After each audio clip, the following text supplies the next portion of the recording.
कोल्हापूर महानगरपालिकेनं शालेय विद्यार्थ्यांसाठी क्रांतिकारी निर्णय घेतलाय। प्राथमिक शिक्षण समितीमार्फत दिल्या जाणाऱ्या राजर्षी छत्रपती शाहू शिष्यवृत्ती योजनेच्या रकमेत घसघशीत वाढ करण्यात आली आहे। आता 2400च्या ऐवजी प्रत्येक गुणवंत विद्यार्थ्याला शिष्यवृत्ती म्हणून 5000 रुपये मिळणार आहेत। शासकीय शिष्यवृत्तीच्या एवढीच शिष्यवृत्ती देणारी कोल्हापूर महानगरपालिका ही महाराष्ट्रातील एकमेव महानगरपालिका ठरली आहे।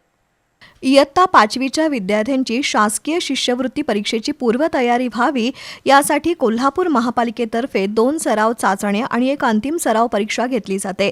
या परीक्षेच्या गुणवत्ता यादीतील पहिल्या 25 विद्यार्थ्यांना 2 वर्षांसाठी शिष्यवृत्ती दिली जाते। शिष्यवृत्तीची रक्कम 2400 रुपये होती। त्यामध्ये आयुक्त के मंजुलक्ष्मी यांनी भरीव वाढ करून प्रत्येक गुणवंत विद्यार्थ्याला आता 5000 रुपये मिळणार आहेत। तसंच राज्य गुणवत्ता यादी स्थान मिळवणाऱ्या विद्यार्थ्यांना गेल्या 3 वर्षांपासून थेट विमानानं इस्रो संस्थेचा दौरा घडवून आणला जातोय।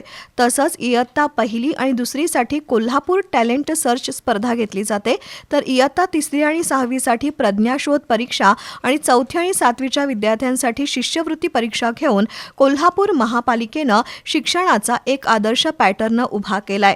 महानगरपालिकेच्या शाळेत शिकणारे अनेक विद्यार्थी स्पर्धा परीक्षेला सामोरे जातात। तसंच विद्यार्थ्यांची स्पर्धा परीक्षा घेणारी कोल्हापूर महानगरपालिका ही महाराष्ट्रातील एकमेव महापालिका आहे, असं प्रशासन अधिकारी DC कुंभार यांनी सांगितलं।